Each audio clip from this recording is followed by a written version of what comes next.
The order to erase humanity was filed at 03 o'clock Fleet Standard, stamped twice, and given a number no living thing was meant to remember.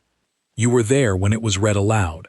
You stood in the cataloging hall of the Calumet Reclamation, on the 7th tier where the junior adjutants kept the deletion ledgers, and you watched the words scroll up the wall in cold blue light.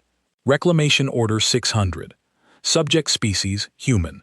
Disposition, full removal from the Registry of Inhabited Space. Method, 600 warships, assigned in a single line, dispatched to the world the humans called Thessaly's Hollow, where the last of them were known to be sleeping. You did not feel cruel. That is the part you would later want them to understand, the part you would spend the rest of your life trying to make them understand, and never quite manage. The Calumet did not hate. The Calumet kept the books. For 9,000 years your people had moved through the galaxy, not as conquerors but as clerks, and a clerk does not hate the line he draws through a name. He simply draws it. Humanity had a name in the ledger, now it would not. That was the whole of the matter, or so you believed at 03 on the morning the order was read. You were called Oru Vesh then, adjutant of the 7th tier, and your task was small. You were to confirm that the world was empty enough to be deleted cleanly. The reclamation prided itself on clean deletions. A world removed in error, a name struck that should have lived. These were the only sins your people truly feared, because they were errors in the books, and the books were the closest thing the Calumet had to a god. So you pulled the survey. You read it twice, and something in the second reading made the chitin along your spine go still in a way you could not yet name. Thessaly's Hollow was a frozen world, a gray marble of ice and old stone, far out past the trade lines where nothing went anymore. The humans had built one settlement there, long ago, in the brief loud age when they had still spread across the dark, and they had called it Drennan's Rest, and then the cold had taken it the way the cold takes everything that is not defended. The survey said the surface population was 11 humans, caretakers, the file guessed, or the children of caretakers, left behind when the rest of their kind went quiet across the stars and never came back. 11 against 600 warships. You remember thinking the number was almost an insult to the fleet. You remember thinking the reclamation had over-prepared, as it always did, because the Calumet believed in finishing things, and a half-finished deletion was no deletion at all. You did not yet know that the survey had counted only what was warm. You did not yet know that the survey had walked past something buried under 400 meters of ice, something cold and patient and shaped like a blade, and had marked it as terrain, and moved on, and filed the world as removable. The fleet that carried Order 600 was called the Long Quiet, and it was beautiful in the way a sealed tomb is beautiful. 600 hulls, each one gray as a tooth, each one bristling with the deletion weapons your engineers had spent 100 generations perfecting. They did not fire to kill. They fired to remove. A Calumet beam did not burn a city. It unwrote it, atom from atom, until the place where the city had been simply read as empty on every map that mattered. There were no ruins after a Calumet deletion. There were no graves, no scorch marks, no wreckage for the next survey to puzzle over. There was only the clean gray nothing of a name struck from the ledger, and the small dry satisfaction of a job done correctly. You should understand how the Calumet chose which species to erase, because the humans never did, and it shaped everything that came after. The reclamation did not target the strong. The strong were expensive, and the books did not love expense. The reclamation targeted the quiet, the scattered, the finished, the peoples whose age had ended and who could be removed without struggle, the way a clerk does not erase a living name but is glad to strike a closed account. Humanity had every mark of a closed account. It had spread and burned bright and fought itself and gone silent and dwindled to a handful of frozen worlds at the far end of the dark. By every measure the Calumet trusted, humanity was finished. It was the safest deletion in the Long Quiet's queue. That was why the order had filed itself without question, why no one on the 7th tier had thought twice, why a fleet of 600 was sent not because the target was dangerous, but because the Calumet finished things thoroughly even when there was nothing to finish. You will remember that. Later, you will remember that the safest deletion in the queue was the one that broke the fleet. The fleet mother of the Long Quiet was an old officer named Sho Karan, and you were assigned to her flag deck as a witness clerk, because a deletion of this magnitude required a junior to record that it had been done correctly. That was the whole of your job. Watch, write, confirm the line was drawn. You boarded with your ledger stylus and your 3 sets of forms, and you took your place at the rear of the deck, behind the rows of older officers who had drawn more lines than you had ever seen, and you were proud. In the small gray way the Calumet allowed pride. You were the youngest witness clerk ever assigned to a 600-hull deletion. Your name would be in the books beside this one. You thought that meant something. You were correct, though not in the way you imagined. You should understand what the Long Quiet was, before it broke, because the breaking only means anything if you know what was broken. The fleet had never lost a hull, not one, in 9,000 years. It was not a war fleet. It had never fought a war, because the things it deleted did not fight back, because the Calumet was careful to choose only the quiet and the finished. The Long Quiet had erased 10,000 species across 90 centuries and had never once been fired upon in return. The crews who served it did not think of themselves as soldiers. They thought of themselves as clean. They went out, and they removed a name, and they came home, and the books balanced, and that had been the whole of it for longer than most species exist. You served on that fleet believing, as everyone aboard it believed, that it could not lose a ship, because losing a ship was a thing that happened to other fleets, war fleets, fleets foolish enough to fight things that fought back. You boarded the safest fleet that had ever flown. You would step off it the only survivor's witness to the morning it lost 360 hulls in 9 minutes to a single ship. The journey to Tessely's Hollow took 9 days. You spent them reading the human file, because a good clerk knows his subject, and because there was nothing else to do on the long fold through the dark, and because some small unquiet part of you had not let go of the stillness you had felt on the second reading of the survey. The file was thin. Humanity had been a minor species, the kind the Reclamation usually deleted without a fleet at all. They had spread once, in a brief, loud age, and then their age had ended the way ages do, slowly and then all at once, and they had gone quiet. The Calumet had simply waited. The Calumet was very good at waiting. After enough centuries, the registry would mark a quiet species as dormant, and after enough more it would mark them as removable, and the order would file itself, and a fleet would go, and the line would be drawn. It had been done 10,000 times. It would be done again. There was nothing in the human file to suggest that this deletion would be any different from the 10,000 clean removals that had come before it. Nothing, except one strange note, buried near the back, where the old surveys kept the things no clerk had ever bothered to verify. It said that humanity, in its loud age, had built ships. Not many. The species had been poor and scattered and fought among itself almost as fiercely as it fought anything else, and so its warships had been few, and most were lost in the wars the humans waged against their own kind. But the note said that the humans had built their warships to a doctrine no other species used, a doctrine the Calumet surveyors had filed under a single cold word: patience. The note said the humans built ships meant to sleep, ships meant to outlast their own civilization. Ships set in deep places with their reactors banked to almost nothing, their minds turned down to a whisper, their weapons cold, their crews long dust, waiting for a signal that might never come. The surveyors had found 3 such ships across the centuries, all dead, all looted, all harmless, their reactors gone cold past any waking. The surveyors had marked the doctrine as a curiosity, a dead idea from a dead people, a way of building ships that no other species would ever bother to copy, because no other species was willing to spend a warship on a war that might not come for 10,000 years. There was one line in the note that you read more than the others.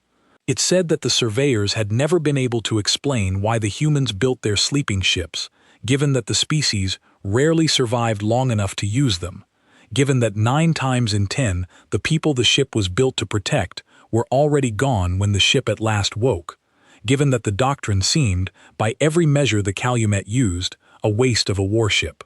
The surveyors had written that a sensible species builds weapons for the wars it expects, not for the wars its great-great-grandchildren's grandchildren might inherit, and that the human doctrine of patience was therefore best understood not as strategy but as a kind of faith, a faith that the people would still be there, somewhere, when the ship finally opened its eyes. The surveyors had filed faith under irrational behaviors and moved on. You read that line 3 times. You did not yet understand that you were reading the reason the long quiet would break. You read that note on the 7th day, in the dim of the witness clerk's cell, with the fold dark pressing against the hull, and you almost flagged it. You almost rose from your bunk and crossed the silent decks to Fleet Mother Show Quran and said, "There is a doctrine here we have not checked. There is a kind of ship the humans built that we have only ever found already dead, and we are about to delete the one world they chose to sleep on, the one world far past the trade lines, the one world a patient people might choose to set their most patient ship." You almost said it. You held the words in your mandibles for a long time in the dark. But you were a junior, and juniors did not interrupt Fleet Mothers on the strength of a curiosity, and the note was old, and the ships it described were 3 dead hulks, scattered across 9,000 years of clean deletions. So you wrote a small remark in your ledger, in the careful script the Calumet trained into your kind from hatching, a remark that said only, "Doctrine of sleeping ships, 3 found, all inert, recommend confirmation of surface only." And then you let the moment pass, because the moment was small, and the fleet was vast, and the books had never once been wrong. You want the humans to understand that you were not a coward, and you were not a fool. You were trained. The Calumet taught its clerks to trust the books over the cold along their own spines, and the training was 9,000 years deep, and had never once been wrong. And a thing that has never once been wrong does not feel like a thing that can be wrong. It feels like the floor. You do not flag the floor on the strength of a curiosity and a feeling in your spine, so you did not, and the floor gave way. And you have spent the years since learning, slowly, that the humans built their whole doctrine on the opposite training, on trusting the feeling that the people might still be there even when every number said the people were gone, and that this was the difference between a species that builds sleeping ships and a species that builds ledgers, and that the difference had decided everything above a frozen world before a single shot was fired. That remark would be the last thing you ever filed as a clerk who believed the Calumet could not be surprised. On the 9th day the long quiet fell out of fold space above Thessaly's hollow, 600 gray hulls unfolding into the dark in a single clean line, and the frozen world turned beneath them like a closed eye. The flag deck went quiet with the small satisfaction your people felt at the start of a clean job, the satisfaction of a ledger about to balance. Show Quran gave the survey order. The fleet's eyes swept the surface, 600 sets of sensors raking the ice for anything that might complicate a clean removal. They found the 11 warm signatures of Drennan's Rest, huddled in their little dome against the cold, faint as embers. They found the ruined human settlement around it, the old streets buried under 9,000 years of snow, and they found nothing else that breathed, nothing else that burned, nothing the survey marked as anything but terrain. The Fleet Mother gave the first order of the deletion: forward elements to firing range, deletion weapons to standby, witness clerk to confirm. You confirmed. You wrote the line, in the careful script, the way you had been trained. Subject world acquired. Surface population 11. No defensive contacts. Disposition proceeding. And 400 meters under the ice, in the dark where no survey had bothered to look, where the cold had lain undisturbed for 90 centuries, something that had been waiting since before the Calumet had ever drawn a line through a human name, heard the sound of 600 reactors lighting their guns above the world it had been built to keep, and decided that the wait was finally over. The first sign was not a weapon, it was a question. It came up through the ice as a single narrow pulse, aimed not at the fleet, but at the little dome of Drennan's Rest, and it carried no threat at all. The fleet's sensors caught the edge of it and flagged it as a local transmission, low power, ground to ground, the kind of background noise every inhabited world produced. You saw it cross your station as a gray line of nothing, a flicker beneath the threshold of concern. The deletion clerk beside you, a senior named Eshu Tal, who had drawn more lines than you had years, marked it as colony chatter and moved on without a second glance. But you had read the human file, and you had read the note about ships that sleep, and so when the pulse repeated, exactly, in the same narrow band, you leaned closer than the others, and you listened to what it actually said. It was a handshake, an old machine asking an old question in a language 9,000 years dead, a language the Calumet had filed and forgotten along with the people who spoke it. It said, in the patient tongue the humans had built into their sleeping ships, are the people still here? And from the little dome on the surface, from a relay no one had maintained in centuries, but no one had ever switched off, something answered, yes, the people are still here, 11 of them, and there are 600 ships above us come to draw the line.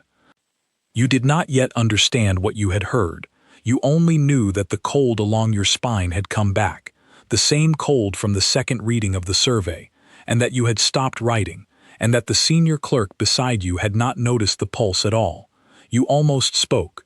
You almost turned to Eshu Tal and said, that is not colony chatter. That is a machine waking a machine.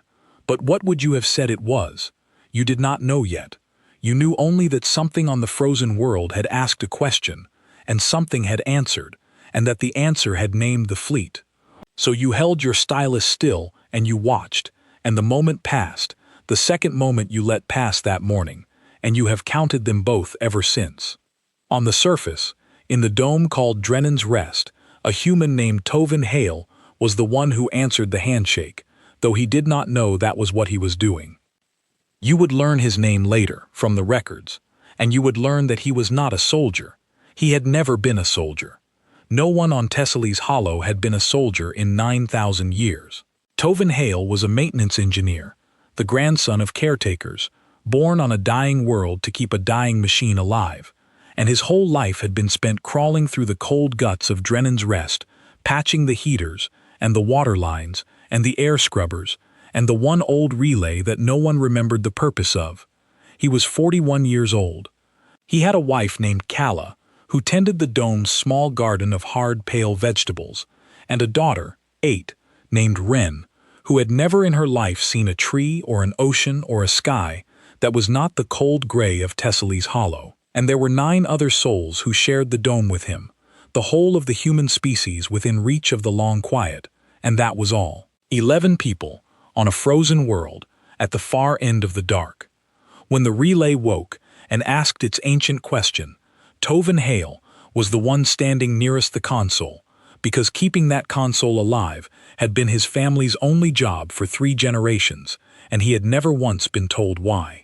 His grandfather had told him only that the console must never go dark, that the green light must always burn, that if a question ever came he must answer it with the words, and his grandfather had made him memorize the words before he was old enough to understand them. Tovin had grown up thinking it a strange old superstition, a family ritual with no meaning left in it, the way some families keep a holiday whose god they have forgotten. He had kept the console alive anyway, because his grandfather had asked him to, and because keeping things alive was the only work the world had left for him. He had been up on the dome's high gallery an hour before, watching the strange new stars. That was how he thought of them at first, the way a man with no word for a fleet thinks of 600 ships unfolding into the dark above his world. New stars, in a sky he had memorized as a boy, a sky that never changed because nothing on Tessely's Hollow ever changed. He had stood at the gallery rail with Wren beside him, his daughter pointing up at the lights that had not been there yesterday, asking him in her small voice what they were, and he had not known what to tell her. He had told her they were probably ice, sun catching on ice, the way it sometimes did high in the thin air. He had not believed it even as he said it. Stars do not move in a line. Ice does not arrange itself in a grid above a dying world. He had taken his daughter's hand and walked her down off the gallery, his heart beating in a way he did not understand, and he had gone to the console because the console was the only thing in the dome his grandfather had ever told him to fear. He saw the question come up. He saw the old screen, which had shown nothing but a steady green light his entire life, fill suddenly with words in the deep human script the caretakers were still taught to read, though no one else in the galaxy could. Vessel Ashen Vow requests confirmation of human presence. He read it twice. His hands went cold, and not from the dome's failing heaters. He thought of his grandfather, dead 19 years, who had sat him down at this console as a boy and made him swear to keep it lit. He had asked his grandfather, once, what would happen if a question ever came. His grandfather had not answered. His grandfather had only looked at him with the gray eyes of a man who had inherited a fear he could not explain, and said, "You answer it, Tovin, you answer it true, and whatever comes after is not yours to carry." And then, because his grandfather had made him memorize the answer before he was old enough to understand it, he typed the words that the caretakers of Drennan's Rest had been keeping ready for 9,000 years. The people are still here. 400 meters below his feet, the thing called Ashen Vow opened its eyes. It had been a frigate, once. Not a great ship, not a dreadnought or a battle mother, or any of the vast hulls the humans had built in their loud age and lost in their loud wars. A frigate was a small thing, fast and lean, the kind of ship a poor and scattered species could afford to build many of. The Ashen Vow had been one of the last off the line before humanity went quiet, and it had been built to the doctrine the Calumet had filed and forgotten. It had been brought to Thessaly's Hollow at the very end of the Loud Age, set into a shaft cut deep through the ice, banked down to almost nothing, its crew long since gone home to die among their own, and it had been given a single order to wait for. If the people are ever threatened, and they are still here, wake. No other order, no conditions, no expiry, just the one promise, set into a machine built to keep promises longer than the species that made it could keep them. You have since learned what waking cost the ship. A reactor banked for 90 centuries does not simply switch on. It must be coaxed up from the cold a fraction at a time, each fraction warming the next, and a mistake anywhere along the climb cracks the whole core and leaves nothing but a dead hulk in the ice. The Ashen Vow had 9 seconds of stored power to make that climb on, and it had to bring a frozen reactor to full life in those 9 seconds, or die in the trying. It did it in 7, faster than anything that has slept that long has any right to wake, because the answer had come up through the ice and told it the people were still here, and a thing with a reason wakes faster than a thing without one. The people had been threatened. The people were still here, so it woke. You watched it happen from the flag deck, and for a long moment, your instruments did not know how to describe what they were seeing. The frozen world below you, which the survey had marked as dead terrain, suddenly was not dead. A bloom of heat erupted under the ice, 400 meters down, a heat signature that climbed so fast your sensors first reported it as a geothermal event, then as a reactor breach, and then, with a delay that would have been comic if you had been able to laugh, as a warship reactor coming to power. The whole flag deck turned toward the surface display at once, 600 ships' worth of attention suddenly focused on a single point of growing heat in the ice. The ice over the shaft did not melt, it shattered. A column of frozen water blew upward into the thin air of Thessaly's Hollow in a white plume 2 kilometers high, catching the cold light of the distant sun, and out of the center of that plume, rising on a pillar of its own engine light, came a single gray ship. It was small. That is what struck the flag deck first, before the alarm, before the understanding, after the enormity of the heat bloom, after the column of shattered ice that had thrown a frozen ocean into the sky. The thing that rose out of the wound in the world was a single lean hull, no longer than one of your own escort cruisers. One ship, against 600. The proportion was so absurd that the flag deck's first reaction was not fear at all. The flag deck made a sound you had never heard a Calumet flag deck make. It laughed, not cruelly. Your people did not do cruelty. It laughed, the small, dry laugh of clerks who have prepared too much for too little. The laugh of an accountant who finds the disputed sum is 1 coin. The laugh of relief that a strange morning has resolved into something small and explicable. You should explain, here, what that laugh meant to your people, because the humans would never understand it, and you want them to. The Calumet did not laugh at things that were beneath them. The Calumet laughed only at order restored, at a column that balances after a long fear that it would not, at a complication that proves to be no complication at all. The laugh on the flag deck was not contempt for the small gray ship. It was relief that the 9 days of unease, the strange handshake in the ice, the note about sleeping ships, the cold along your spine, had all come to nothing, had all resolved into a single derelict that would be removed with the world. It was the most dangerous laugh in the history of your people, because it was the sound of 9,000 years of certainty closing over the one moment when certainty should have broken, and it lasted exactly 4 seconds, and then it ended forever. Fleet Mother Shokaran herself made the sound, a soft clicking of her mandibles, and even old Eshutal beside you eased back in his station and let out the long breath of a clerk who has been spared a complication. A derelict, the senior clerk murmured. The survey missed a derelict. It has woken on its own power, and it will be removed with the world. Note it, Junior. And Shokaran gave the order that she believed would end the strange morning. Forward elements. Delete the rising contact. Resume the world's deletion. Witness clerk, note that the survey missed a derelict, and that the derelict has been handled. You lifted your stylus to note it. You were a good clerk. You did as you were told. You wrote, derelict human vessel risen under power. Designation per its own transmission Ashen Vow. Ordered deleted. You had the next line ready in your mind. Deletion confirmed. You only needed the fleet to fire, and the line would be true. The forward elements of the Long Quiet were 40 warships, and they turned their deletion weapons on the rising frigate, and they fired the unwriting beams that had erased 10,000 species from the registry of inhabited space. 40 beams converged on one small gray hull rising through a column of ice. It was more fire than a single frigate had any right to draw. It was enough to unwrite a city, a fleet, a moon. 40 beams, on one ship, and the beams did not reach it. You saw the readings change before your mind could accept them. The 40 deletion beams crossed the gap between the forward elements and the frigate, the same beams that had never once in 9,000 years failed to arrive, and 100 meters short of the Ashen Vow they bent. They did not stop, they did not scatter, they did not break against a shield the way the deletion weapons broke other people's shields. They bent, all 40 of them, curving away from the gray hull like water around a stone that has stood in the river since before the river had a name, and they spent themselves in the empty dark beyond the world, unwriting nothing but vacuum. The flag deck went silent. The laugh died in 600 ships at once.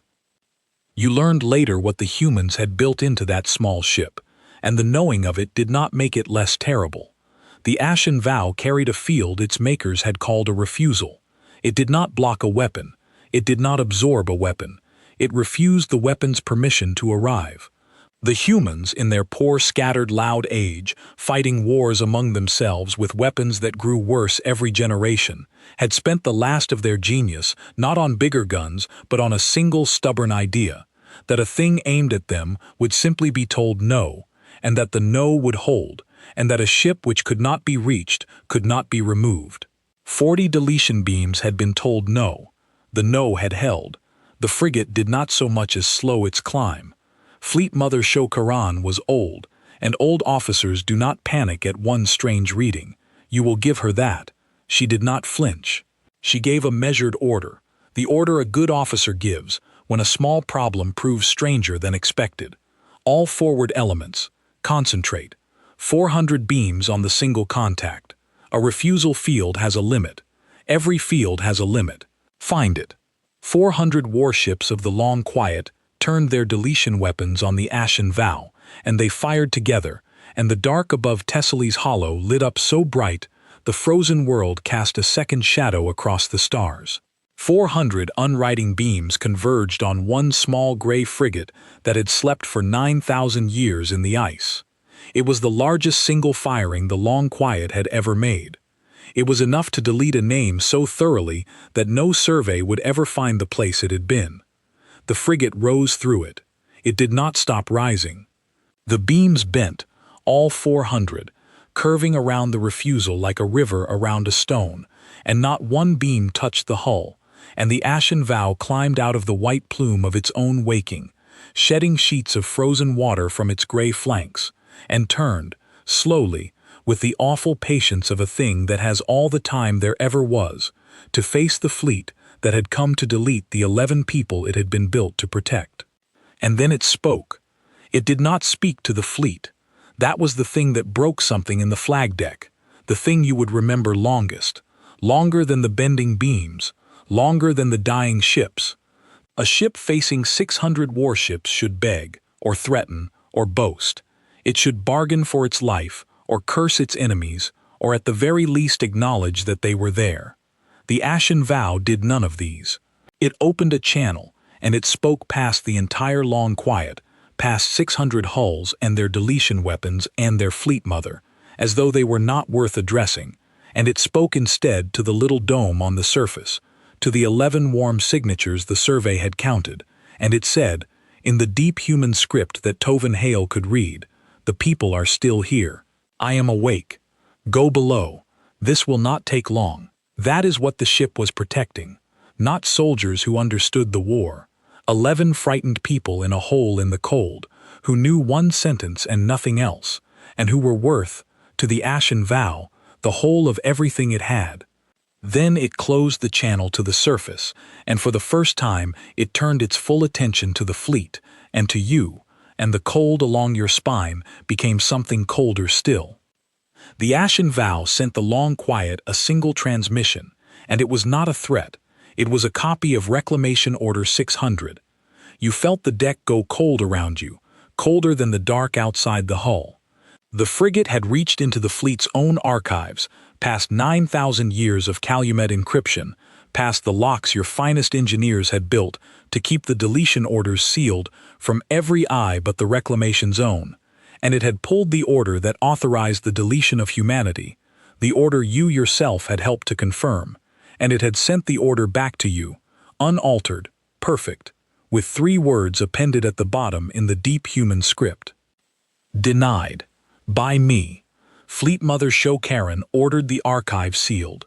It was already too late, and she knew it, and you saw the knowing move through her the way cold moves through ice, slowly and then all at once.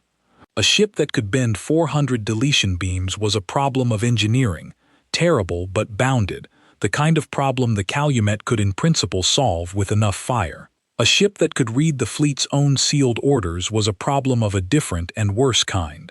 It meant the Ashen Vow had been inside the Long Quiet's mind from the moment it woke, perhaps from before, listening, learning, reading every order and every ledger and every encrypted word, while the flag deck laughed at its size and called it a derelict and ordered it removed. It had let you laugh. It had let you fire. It had waited, the way it had waited for 9,000 years, until you understood that it had been the patient one all along. There was an argument on the flag deck then, brief and quiet, the only argument you ever heard among the senior officers of the Long Quiet. Eshu Tal, the senior clerk who had called the frigate a derelict, said that the readings were an error, that no field could bend 400 deletion beams, that the sensors had been blinded by the heat of the waking and would clear in a moment. A weapons warden named Hoskra said it did not matter whether the readings were an error, that the proof was the frigate still rising, untouched, through fire that should have unwritten it twice over. And Fleet Mother Sho Karan said nothing for a long moment, and then she said the thing you have never forgotten, the thing that was as close as your people ever came to wisdom that morning. She said, "It is not an error, it is a doctrine. Someone built this." And you remembered the note in the file, the note you had almost flagged, the note about ships that sleep, and you felt the cold along your spine become a certainty, and you knew that you had stood at the edge of warning the fleet and let the moment pass, and that the letting pass was now a thing you would carry for the rest of your life. The Fleet Mother gave the order to withdraw the forward elements to a safer range and reassess. It was a sound order. It was the order a good officer gives when a clean job has become an unclean one, when the books no longer balance and the variables have grown too many to count from the flag deck. The forward elements began to turn, 400 ships easing back from the small gray thing that had refused their fire. The Ashen Vow did not let them turn. You watched the first ship die, and you have never been able to stop watching it, in the part of your mind that does not sleep, in the long full dark of every journey you have taken since. The frigate did not fire a deletion beam. It did not carry deletion beams. The humans had not built it to remove things from a registry, to unwrite them cleanly into the gray nothing your people preferred. They had built it to break things in the oldest and simplest way there is, the way their kind had been breaking things since before they ever left their one blue world. The Ashen Vow opened its forward batteries, and what came out of them was not light. It was mass. A stream of dense metal slugs, accelerated to a speed your instruments rounded up to impossible, crossed the gap to the nearest forward element in less time than it took the warship to begin its turn. The Calumet cruiser was 400 meters of gray hull and 9,000 years of perfect engineering, and the human frigate's slugs went through it the way a needle goes through paper. The cruiser did not explode. It came apart. It was opened from bow to stern along a single clean line, the way a butcher opens a thing he has opened 10,000 times before, and the cold of space poured into it, and it stopped being a warship and became a long gray cloud drifting in the dark above a frozen world. There was no fire. There was no sound. There was only a ship, and then a line drawn through it, and then no ship. The humans had learned to draw lines too. They had simply never bothered to make theirs clean. One ship, in one breath. You marked the time in your ledger because your hands did not know what else to do, and the marking of it steadied you, and that small steadiness was the only thing that let you keep watching. First Calumet hull lost. Cause, mass weapon, single contact. You wrote it the way you wrote everything, in the careful script, and the writing of the true thing was the only true thing left on the flag deck. Fleet Mother Sho Karan stopped ordering the fleet to withdraw. She was old, and she had drawn many lines, and she understood now that the small gray ship would not let her leave the way she had come. So she did the only other thing an officer could do. She ordered the fleet to converge. 600 warships, all batteries, all weapons, every tool the Calumet had built across 90 centuries of perfecting the art of removal, turned inward on a single point of dark above Thessaly's hollow. It was the largest concentration of force the Long Quiet had ever assembled, larger than the firing that had failed, larger than any deletion in the records. It was the kind of fire that did not leave a registry entry, let alone a ship. It was the kind of fire meant to remove not just a thing, but the memory of the thing. The fleet tried other things, before the converging.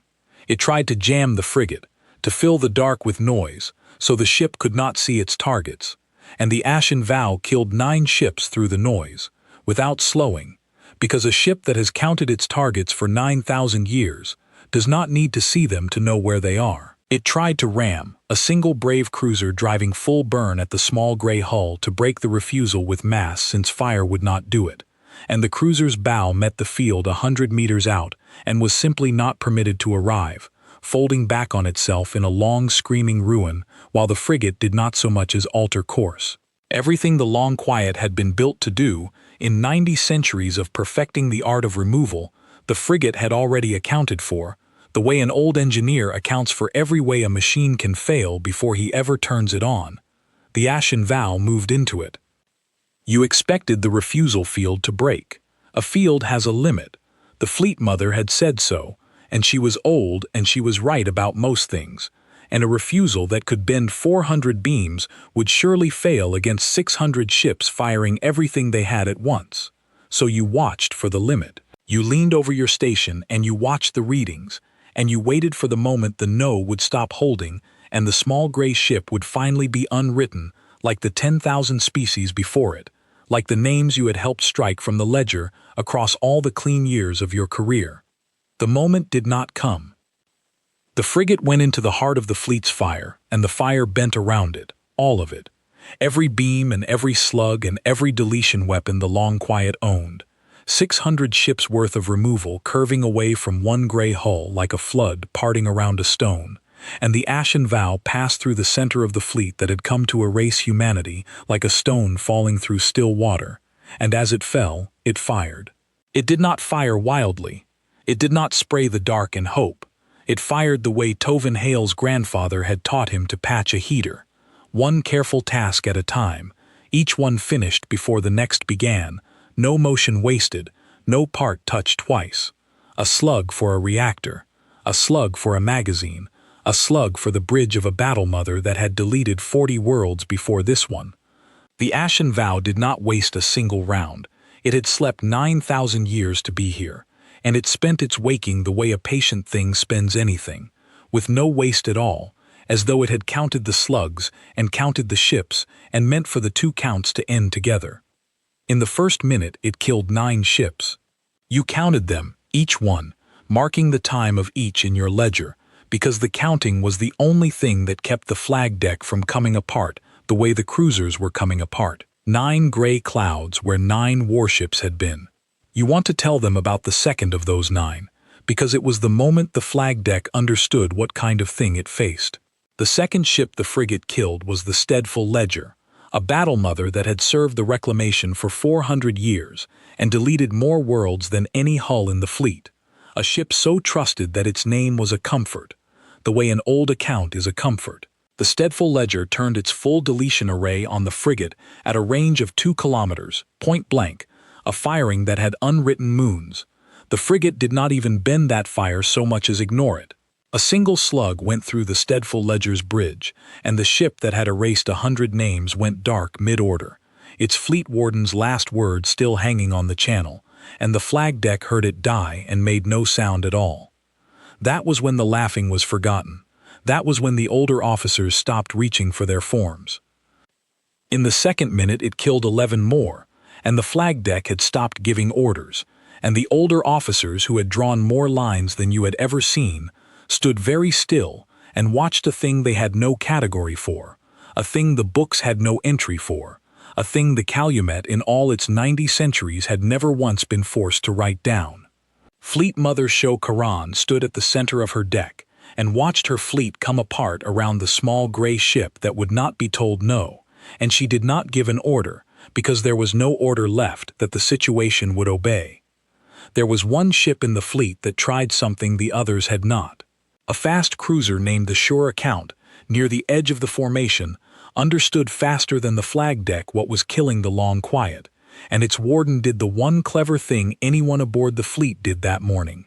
It did not fire at the frigate, it fired at the dome. It reasoned, correctly, that the frigate could not be everywhere, that while the Ashen Vow was busy in the heart of the fleet the surface lay open, and that a single deletion beam on Drennan's Rest would fill the order and end the matter no matter what became of the rest of the long quiet. The Sure Account turned its array on the 11 warm lights and began the firing sequence that had erased 10,000 worlds. It never finished. The Ashen Vow, 4 kilometers away and surrounded by enemy hulls, broke off the ship it was killing and put a single slug through the Sure Account's firing array before the beam could form. You saw it happen, and you did not understand how it was possible, how a ship under fire from 600 others could track one threat among 600 and answer it in the half-second it had, until you understood that the frigate was not tracking 600 ships at all. It was tracking one thing. It was tracking the dome. Every ship in the fleet was only a number in the frigate's reckoning, sorted by the one question that mattered: can this reach the people? And the instant the Sure Account's answer changed from no to yes, it became the most important ship in the sky and died for it. The frigate had not been distracted. The frigate had never once looked away from the thing it was built to protect. The whole fleet was background. The dome was the only foreground the Ashen Vow had. Down on the surface, Tovin Hale watched it too. He had not gone below, the way the ship had told him to. He had sent Kala and Wren and the other 9 down into the deep root cellars of Drennan's Rest, the shelters his grandfather had cut into the old stone for exactly this morning, the shelters Tovin had spent his whole life thinking were the work of a frightened old man who had never let go of an ancient fear. He had pressed his daughter's small cold hand and told her he would follow, and then he had not followed. He had stayed at the console, because the console was his family's job and because the ship was still speaking through it, and he would not leave the ship to speak to an empty room. He watched the old screen, which showed him the battle in the cold human script, the count of the dead fleet climbing line by line, and he did not cheer. He was an engineer. He understood, the way an engineer understands that nothing built by hands lasts forever, not even a thing that has slept 9,000 years to keep a promise. He watched the ashen vow and he waited for the cost, because everything had a cost. Every repair drew down some store that would one day run dry, and he had not yet seen this one pay. The cost came in the third minute. The ashen vow's refusal field did not have a limit the fleet could reach with its weapons. You understand that now. 600 ships could have fired for a year and never reached it. But the field had a limit the humans had known about all along, a limit they had built the ship around, a limit they had been honest with their machine about, in a way the Calumet was never honest with anything. The field did not run on light or on hope, or on the stubbornness that the humans seemed to mistake for both. It ran on the frigate's reactor, the same reactor that had been banked to almost nothing for 90 centuries, and a reactor that has slept that long does not wake to its full strength. It wakes to enough.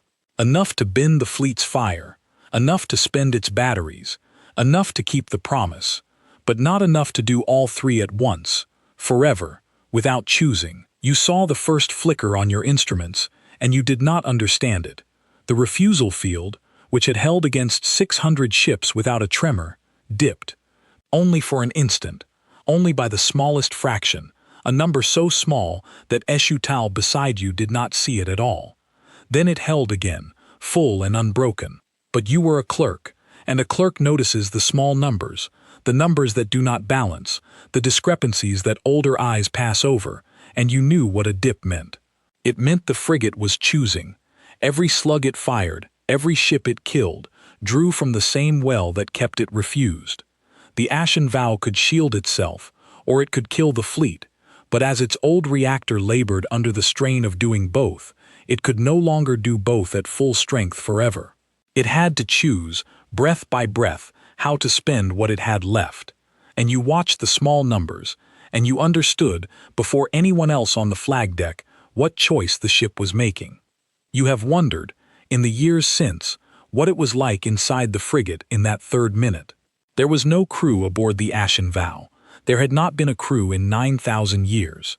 The thing that made the choice was the ship itself, the mind the humans had built into it, and turned down to a whisper, and left to keep watch over an empty dark for longer than most species exist.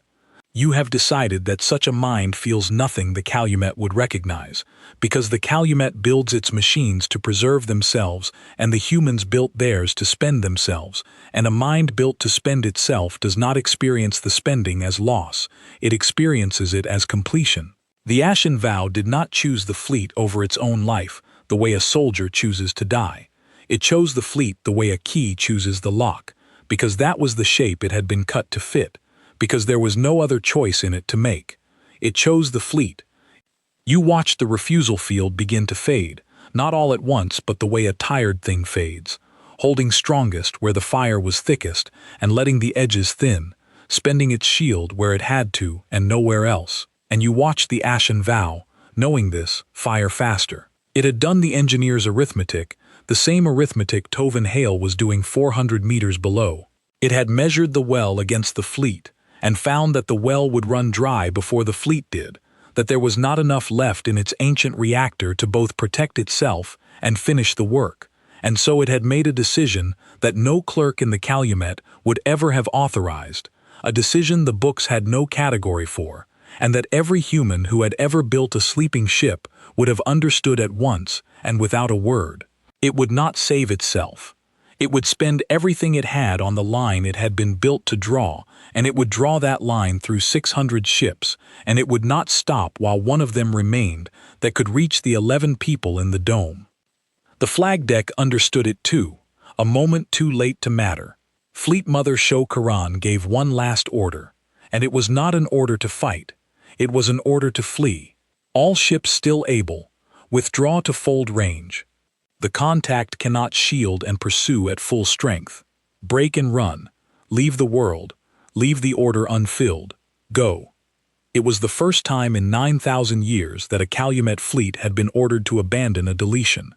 There was no form for it. There was no line in the ledger for an order left unfilled, because no order had ever been left unfilled, because the long quiet had never once arrived at a world it could not erase.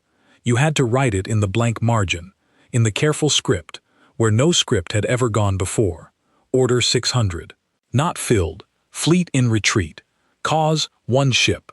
And as you wrote it, your hand was steady, the way a hand goes steady when it has stopped hoping and started only telling the truth. And that steadiness was the first honest thing the Calumet had ever asked of you that the Calumet did not want to hear. The long quiet tried to run, and the ashen vow let most of it go.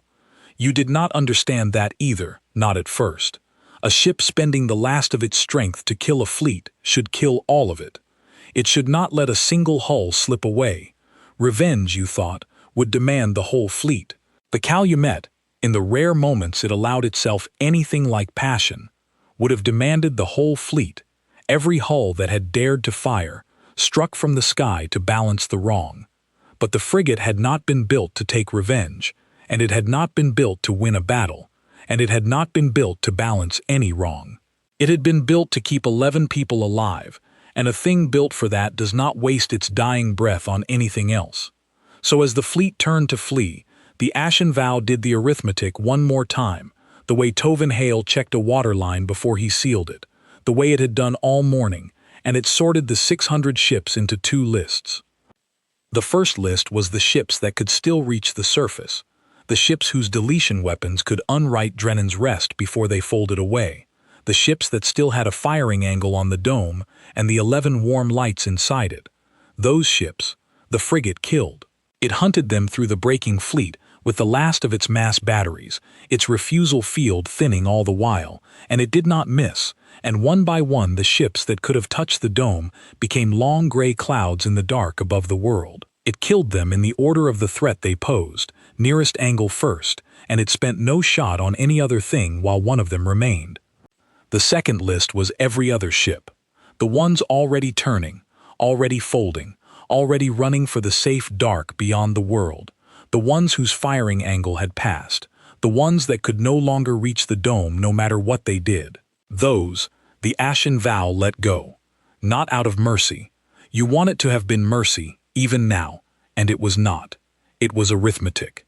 They could not reach the 11, so they did not matter, and a dying ship does not spend its last strength on things that do not matter. The frigate had counted the threat, and what was not a threat was not its concern, and it let the not a threat fold away into the dark, without so much as turning a battery toward it.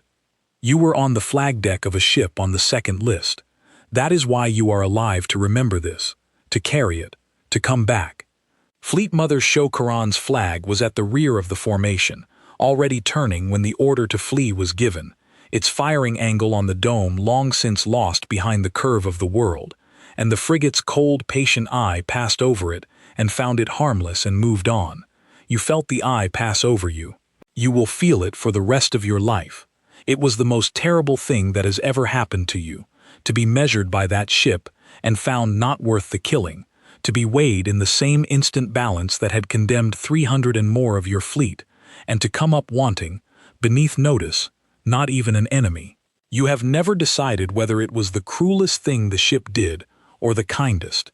You have decided it was both, and that the humans would not have understood the question, because to them the two were never as far apart as your people had always believed.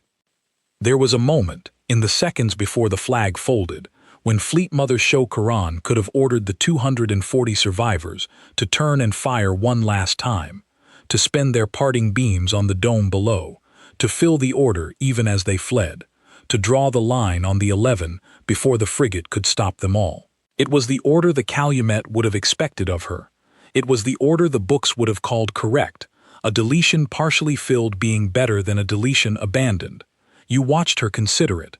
You saw the old officer weigh the dome against the frigate's cold, patient eye, and you saw her understand that any ship which turned to fire on the surface would put itself back on the frigate's first list, would become a threat to the 11, and would die for it in the half-second before its beam could leave the array. The frigate had built that trap without a word. To fire on the people was to die. To flee and leave them was to live. Sho-Karan, who had drawn 10,000 lines, gave the only order the trap allowed. She let the dome live. She folded her fleet and ran, and the line stayed undrawn, and that was the first deletion in 9,000 years that a Calumet fleet mother chose, with open eyes, to abandon. She never spoke of it, she never gave another order, but you saw her choose, and you have always believed that some small part of her was glad of the trap, glad to be given a reason the books would accept, to do the thing she could not have done by reason alone. The flag folded out of the system with 240 surviving hulls, and you looked back at the world as the dark took you, and what you saw in that last instant is the thing you came here, across all these years, to tell. The Ashen Vow was dying. Its refusal field was nearly gone. The fleet's parting fire, the last desperate beams of the ships running past it, the beams from the ships still on the first list, in the final seconds before the frigate reached them, had begun to find the hull at last, and the small gray frigate was scarred along its flank, where the deletion weapons had finally been allowed to arrive. It was not bending the fire anymore, not all of it. It did not have the reactor left to bend it. It had spent the well on the line, the way it had chosen to in the third minute, and now the well was almost dry, and the hull was bare in places to the dark, opened in long gray wounds where the unrighting beams had touched it at last, and taken their small pieces of it into the gray nothing your people preferred. But it was still firing. That is the last thing your sensors caught before the fold took the system away from you. The Ashen Vow, scarred and fading and almost out of the strength that had kept it refused for an entire battle, was still firing its mass batteries at the few ships left on its first list that had not yet died, the last ships that could still reach the dome, the last threats to the 11. It had made a promise. It was keeping the promise. It would keep the promise until there was nothing left of it to keep promises with, until the last threat was gone, or the last of its reactor was spent, whichever came first, and it did not appear to care which. You should know what the fold did to the 240 hulls that survived, because it is part of the cost, though the books would never count it as one. They came home broken in a way no weapon had touched. Not one of them had a scar. Not one of them had lost a plate. They had run before the frigate could mark them, and they returned whole, and that was the wound. A Calumet hull is a proud thing, and a Calumet crew prouder, and they had been raised on 9,000 years of clean removals, and the certainty that the books could not be surprised, and they had watched 360 of their own become gray clouds above a frozen world, and had been spared not by their strength but by their irrelevance. They had been let go because they did not matter. There is no honor a fleet can give a crew that heals the knowledge of having been found not worth the killing. Half of them never flew again. The weapons warden Hoskra, who had said the proof was the frigate still rising, resigned his commission within the year and was never heard of in the reclamation again. The fleet mother lived out her days in a quiet posting and gave no more orders, and when the 7th tier asked her, once, for a full account of what had broken the long quiet, she gave them 4 words, and the 4 words were not the human ones, but they were close enough that you wondered, when you read them, whether she had understood more than she ever let the books know. She wrote, "It did not stop." That was the whole of her account. It did not stop. The Calumet filed it and did not understand it, because the Calumet had never built a thing that would not stop, and could not imagine that anyone else would. And then the fold closed, and Tessely's Hollow was gone from your sight, and you did not see the end. You have spent the years since trying to learn it, piecing it together from the relay records and from the 11 living humans of Drennan's Rest, and from those few of your own kind who could be persuaded to care. This is what was able to be told, long after, by those who came back to the frozen world to learn what had broken the long quiet, and by the engineer who watched it from the console. The Ashen Vow killed the last ship on its first list at a range of 9 kilometers, with its refusal field at almost nothing and its hull open to the cold in 4 places. It was the last shot it ever fired. The mass batteries had run dry. The reactor that had slept 9,000 years had given everything it had to give, drawn down past the line that lets a thing wake again, drawn down to the cold quiet that the Calumet's own surveyors had found in the 3 dead human ships and filed as harmless. The small gray frigate drifted in the dark above the world it had been built to protect, scarred and silent and spent, and below it the dome of Drennan's Rest still glowed with its 11 warm lights, untouched, the line undrawn, the order denied, the people still here. Tovin Hale watched it from the console. He had stayed at his post through the whole of it, against every order the ship had given him, against the cold human script that had told him 3 times to go below, because the console was his family's job and he would not leave it while the ship still spoke through it. And in the last minutes, when the firing stopped and the frigate hung dark and silent and torn above the world, the old screen lit one final time with the deep human script, fainter now, the words coming slower, and the ashen vow spoke to the engineer it had saved. It did not say much. A dying thing does not waste words any more than it wastes slugs, and this one had wasted neither, not all morning, not in 9,000 years. It said that the people were still here. It said that the order had been denied. It said that its reactor was below the line that let it wake again, and that it would not wake again, and that this was acceptable, fully and without complaint, because a ship built to sleep until the people were threatened had nothing left to do once the threat was gone, and a thing that has finished its one purpose does not grieve the finishing. It told Tovin Hale one thing more, near the end, that the records would not have known if he had not later spoken it aloud. It told him that it had heard the answer come up through the ice the moment he typed it, 9 days before, and that the answer was the reason it had spent itself the way it did. It said that a ship built to the doctrine could wake on its own, could rise and fight and die on the strength of a threat alone, but it said the answer changed the arithmetic.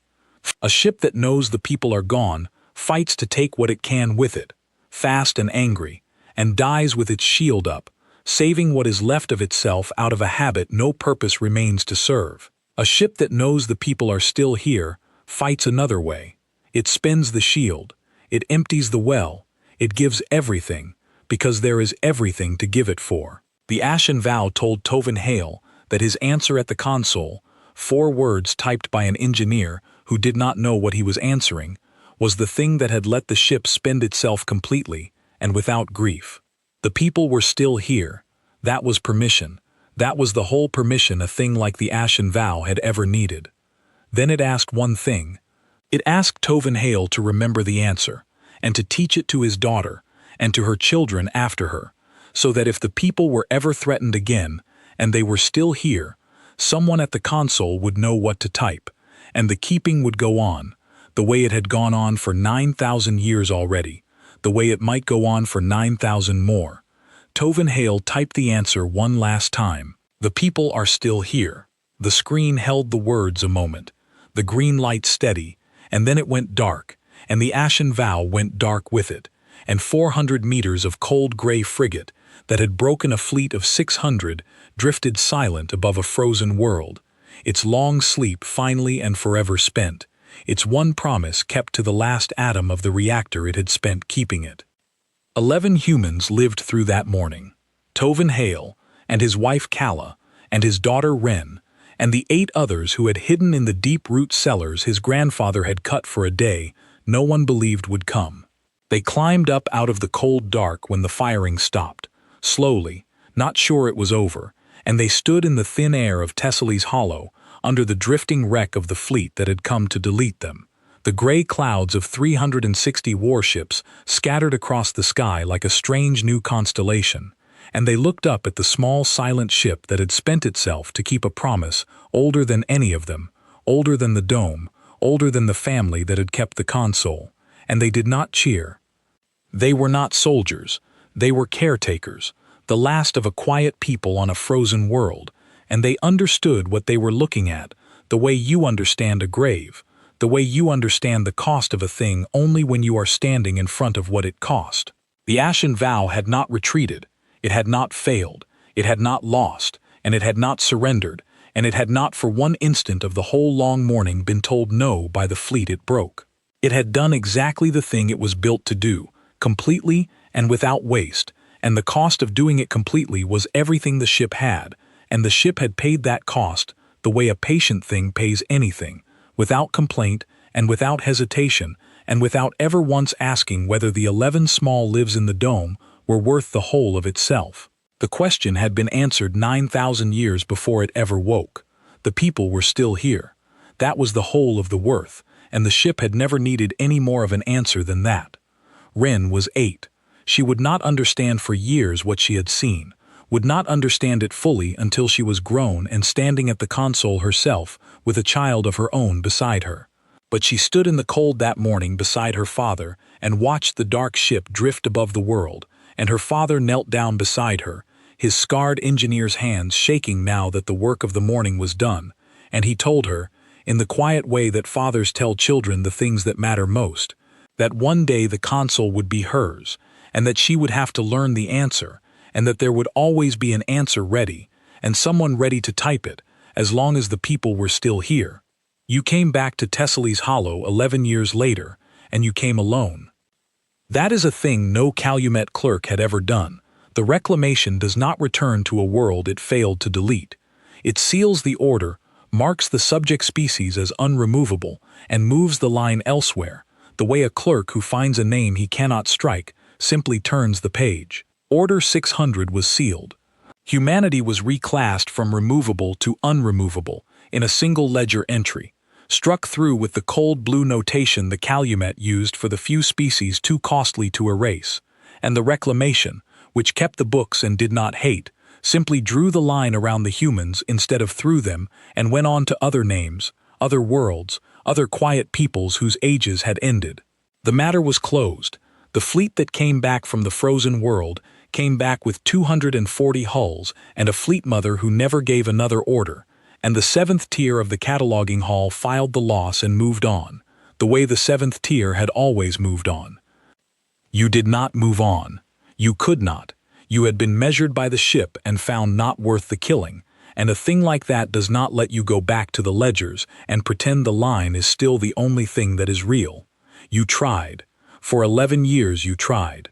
You drew your lines and you kept your books and you filed your clean removals, and all the while the cold along your spine never fully left, and the small numbers that did not balance kept rising up out of the columns to remind you of the dip in a refusal field above a frozen world. So when you had served out your years and earned the small freedoms the Calumet gave its old clerks, you took a single ship, a clerk's ship, unarmed and slow, and you flew it out past the trade lines to the frozen world where the long quiet had broken, and you went down to the dome called Drennan's Rest to see, with your own eyes, the people who were still here. They let you land. That surprised you more than anything had surprised you in 11 years. You had come from the fleet that tried to erase them, and they knew it, because the relay had recorded everything, every order and every firing and the careful confirmations of a witness clerk named Oru Vesh, and they let you land anyway. You learned later that this was a human thing, the letting land, and that it was not the same as forgiveness, and that it was somehow larger and stranger than forgiveness, and that you would never fully understand it because your people had never had a word for it or a need for the word. Tovin Hale met you at the edge of the dome. He was 52 now, gray at the temples, his hands still scarred from a lifetime of patching old machines, his back a little bent from the cold he had spent his whole life inside. He looked at you for a long time, at the chitin and the mandibles and the gray clerk's robe of the Calumet reclamation, the same gray as the hulls that had come to delete his world, and you waited for the hate you knew you deserved, the hate you had carried across the trade lines half hoping to receive, because to be hated would at least have been to be understood. It did not come. He had spent 11 years caretaking a frozen world under the silent wreck of the ship that saved him, raising his daughter beneath it, burying 2 of the old ones beneath it, and whatever was in him by then, it was not hate. It was something quieter and harder to carry, and you have carried a piece of it ever since. Before he took you to see the ship, he took you through the dome, because he wanted you to understand what the ship had bought before you stood beneath the price of it. He showed you Kala's garden, where every plant descended from seeds the first caretakers had carried to Thessaly's Hollow 9,000 years before, kept alive across 300 generations the way the answer had been kept alive.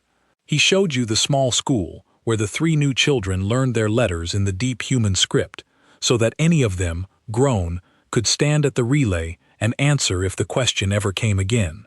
He showed you the place where the old ones were buried, Selah among them, named on a wall and remembered, The opposite in every way of the clean gray nothing your people made of the names they struck. You understood, slowly, that the ship had not saved a number. The survey had counted 11 warm signatures and weighed them against 600 and found the 11 beneath notice. But the ship had not saved 11.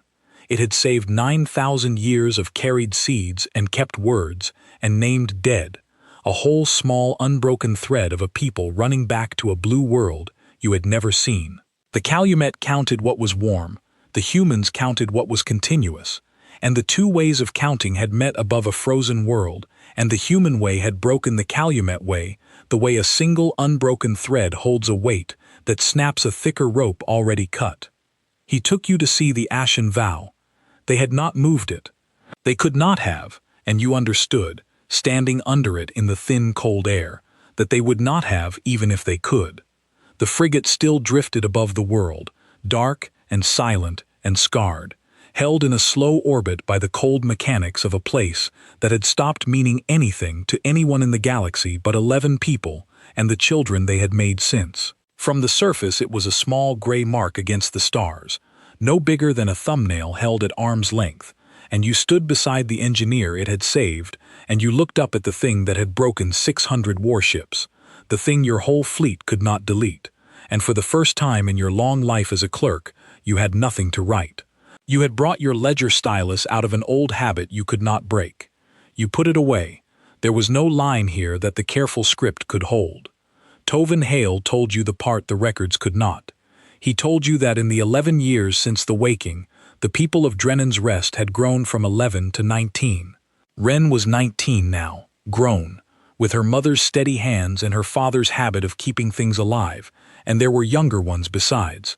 3 children born under the silent ship, the first new human births on Tessely's Hollow in 3 generations. He told you that the dome that had nearly been a grave had become a small living place again, that the garden Cal attended had widened, that the streets of the old ruined settlement were being slowly cleared and warmed, that the people were not just surviving on the frozen world now but beginning, in their stubborn human way, to stay.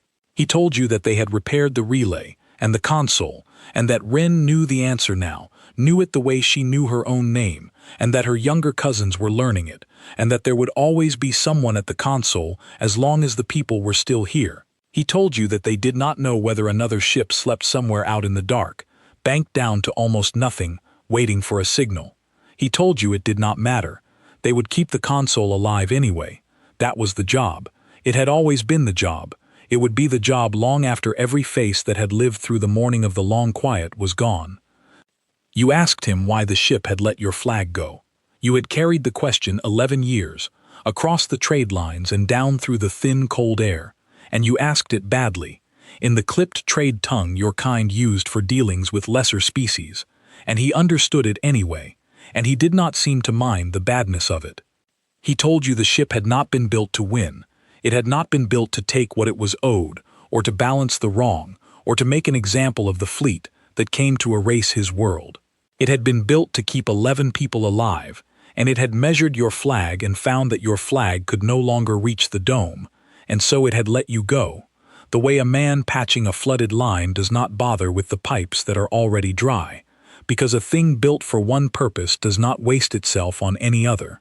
He told you the humans called this discipline, and that their best ships had always been built with it, and that their worst defeats in their loud age had nearly always come when they forgot it, when they fired at things that did not matter and let the things that mattered slip away.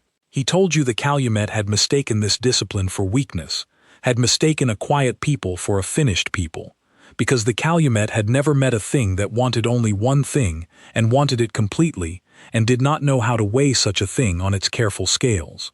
The doctrine the surveyors had filed under a single cold word and called a curiosity, patience. You had read it as a dead idea from a dead people, 3 inert hulks across 9,000 years, a way of building ships that no sensible species would copy. You had almost flagged it on the 7th day in the witness clerk's cell, and you had let the moment pass, the first of the small moments you let pass that morning. And the ship the humans had built to that doctrine had slept 9,000 years in the ice of a frozen world, banked down to a whisper, its crew long dust, waiting for one signal that might never come, and when the signal came at last, it had risen and broken a fleet of 600 and spent every atom of itself on the single line it was built to draw, and then it had gone dark above the people it saved, asking only that someone remember the answer. That is not a weakness. You know that now. You knew it the moment the ship's cold eye passed over your flag and found you not worth the killing. The Calumet had spent 90 centuries perfecting the art of removal, of drawing lines through names, of waiting until a species went quiet enough to be erased without cost or struggle. And the humans, in the last of their loud age, with nothing but a poor and scattered genius and the certainty that their age was ending, had spent what little they had building one small ship that would wait longer than the Calumet was willing to wait, and want one thing harder than the Calumet wanted anything, and refused to be told no when the Calumet came at last to draw the line. 9,000 years against 90 centuries, one stubborn promise against 10,000 clean deletions, and the promise had won, completely, and the books had no line for it, and the seventh tier had filed the loss and moved on, and you alone had come back to stand under the cost of it and understand. He took you, on the second day, down into the deep-root cellars where the 11 had hidden through the morning of the long quiet. They were small, rough chambers cut into the old stone, lit now by a string of weak lamps, and the marks of that morning were still on them, the scratches where a frightened child had clawed at the wall, the worn place on the floor where Calla had paced, the corner where the oldest of them, a woman of 80 named Sella who had since died, had sat and recited the old human prayers no one believed in anymore. Tovin Hale told you that they had not known, down in the dark, whether the ship would hold. They had heard nothing. The cellars were deep, and the stone was thick, and the battle above them had made no sound that reached so far down, and so the 11 had sat in the lamplight for the longest hour of their lives, not knowing whether the next thing they felt would be the world ending around them, the clean gray nothing of a Calumet beam taking the dome and the cellars and all of them out of the registry at once. He told you that Wren had asked him, in the dark, whether they were going to die, and that he had told her no, because his grandfather had taught him to keep the console lit and answer the question true, and a man who has answered the question true has no right left to be afraid. He had not believed it. He had told her anyway. And then the firing had stopped, somewhere far above, and the silence had stretched, and at last the relay in the cellar had crackled, and the cold human script had come up faint on the small screen. The people are still here, and they had known that they were going to live. You stood in that cellar a long time. You had helped confirm the order that would have ended every life that hid in it. You said so, to Tovin Hale, in the clipped trade tongue, because you could not carry it unsaid any longer. He listened. He did not absolve you, and you did not ask him to. He only said that the ship had not blamed the clerk. The ship had not blamed anyone. It had simply done the work it was built for, the way Tovin himself did the work he was built for, without blame and without waste, and the blame the clerk carried was the clerk's own, and the clerk could do with it whatever a clerk does with a thing too heavy to set down. You have done nothing with it. You carry it still. It is part of why you are telling this at all. You stayed 3 days on the frozen world. The people fed you, which surprised you yet again, sharing the hard, pale vegetables of Calla's garden with the clerk from the fleet that had tried to erase them, and Wren showed you the console and the answer that was kept ready on it, the words burning steady in the deep human script. You watched her teach those words to a child of 6, the way Tovin Hale had taught them to her, the way his grandfather had taught them to him, 9,000 years and more of a single sentence kept alive against a day that came only once and might come again. The people are still here. You wrote it in your ledger after all, on the last night, in the careful script, the only line you ever drew that you were proud of, the only line you ever drew that the Calumet did not want and would not read. When you left, Tovin Hale walked you back to your ship across the cleared and warming streets of the old settlement, and he said one thing more, and you have carried it longer and farther than you carried the question. He said the ship had not saved them because they were strong. They were not strong. They had never been strong. They were 11 caretakers on a dying world, the quiet remnant of a quiet people, with nothing to defend themselves and nowhere left to run if the dome had fallen. The ship had not weighed their strength, because their strength was nothing, and it had saved them anyway. It had saved them because they were still here. That was the whole of it.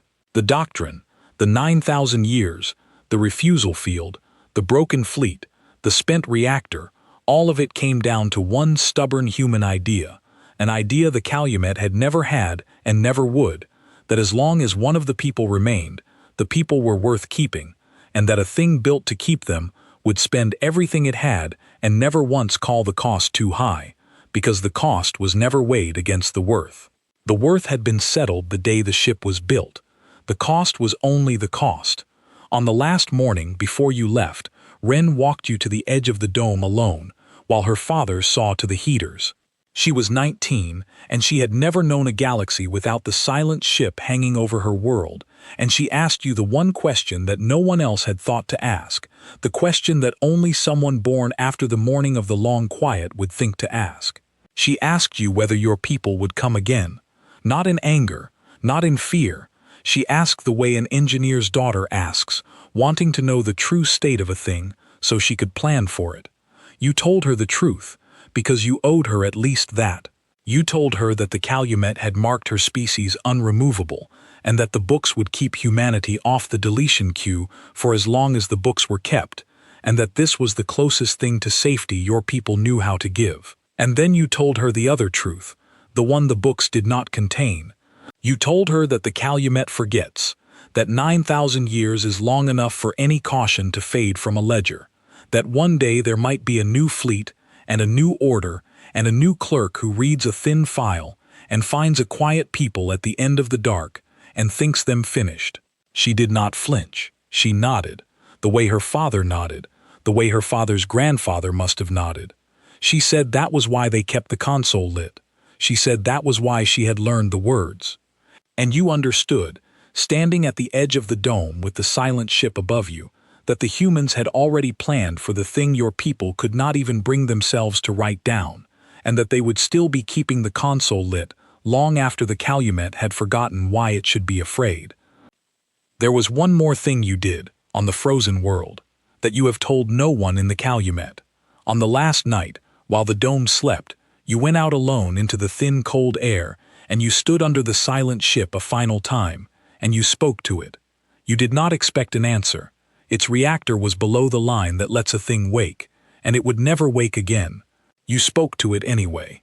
You told the ashen vow that you had helped confirm the order, that you had read the note about sleeping ships, and let the moment pass, that you had been measured by its cold, patient eye, and found not worth the killing, and that you had not been able to call the matter closed since, and that you did not want it closed. The ship said nothing.